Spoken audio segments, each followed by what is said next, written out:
నువ్వు ఒక 40 ఎన్నికి పడాయనా 40 ఎన్నికి బా ఒక 40 ఎన్నికి పడాయనా కొంచెము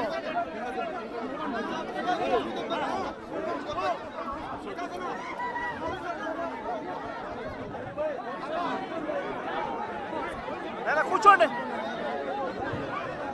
కూర్చోమ్మా కూర్చోలేనా కూర్చోండి అరే కూర్చో స్వామి కూర్చోండి కనపడదు కదా కూర్చుంటే కనపడుతుంది కూర్చో స్వామి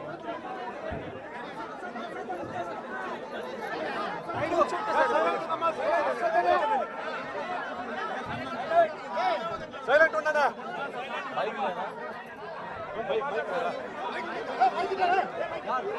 బైక్ లేదా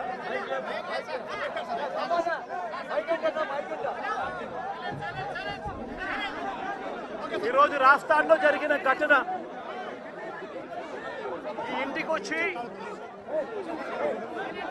ఈ నియోజకవర్గంలో ఎందుకు ఈ ఘటన జరిగింది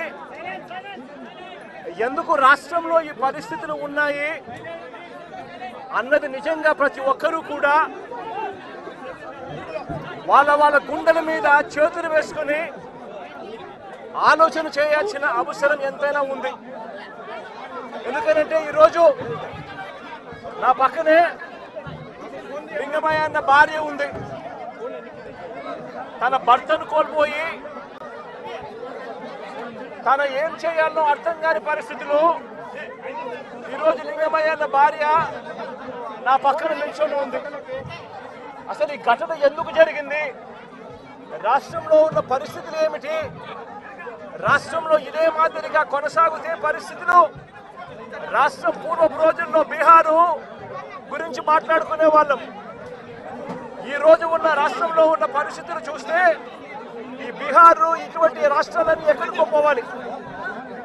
ఆంధ్ర రాష్ట్రం పరువును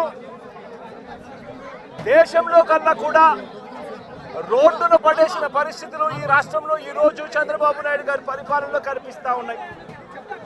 నేను అడుగుతా ఉన్నా, ఇదే పెద్ద మనిషి చంద్రబాబు నాయుడు గారిని అడుగుతా ఉన్నా, రాష్ట్రంలో ఇంత దిగజారిన రాజకీయ పరిస్థితులు, దిగజారిన లా అండ్ ఆర్డర్ పరిస్థితులు, రెడ్ బుక్ పరిపాలన ఎందుకు కొనసాగనిస్తా ఉన్నారు అని చెప్పి నేను అడుగుతా ఉన్నా. ఇదే రాష్ట్రంలో మొన్నటికి మొన్న 57 చోట్ల ఎన్నికలు జరిగాయి.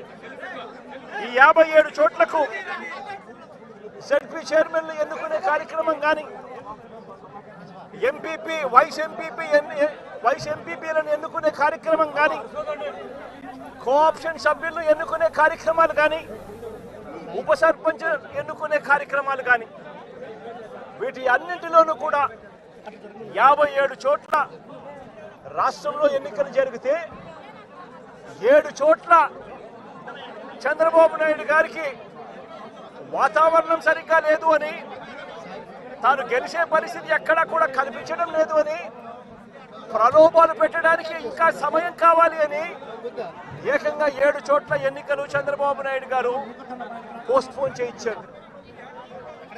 మరో 50 చోట్ల ఎన్నికలు అనివార్య పరిస్థితుల్లో, ఇక జరగక తప్పని పరిస్థితిలో, అంటే చంద్రబాబు నాయుడు గారు ఎంత భయపెట్టినా ఎంత ప్రలోభాలు పెట్టినా కూడా ఎవరు కూడా లొంగని పరిస్థితి కనిపించిన నేపథ్యంలో ఎన్నికలు జరపక తప్పని పరిస్థితిలో జరపాల్సి వచ్చింది. నేను అడుగుతా ఉన్నా, ఈ 50 చోట్ల ఎన్నికలు జరిగితే ఏకంగా 39 చోట్ల వైఎస్ఆర్సీపీ గెలిచింది. నేను అడుగుతా ఉన్నా ఇదే పెద్ద మనిషి చంద్రబాబు నాయుడు గారిని, ఈ 57 చోట్లైనా కూడా చంద్రబాబు నాయుడు గారికి బలం లేదు. గెలిచిన వాళ్ళంతా వైఎస్ఆర్సీపీ సభ్యులు, వైఎస్ఆర్సీపీ బీఫామ్ మీద గెలిచిన సభ్యులు, వైఎస్ఆర్సీపీ టికెట్ మీద గెలిచిన సభ్యులు, వైఎస్ఆర్సీపీ ఫ్యాన్ గుర్తు మీద గెలిచిన సభ్యులు.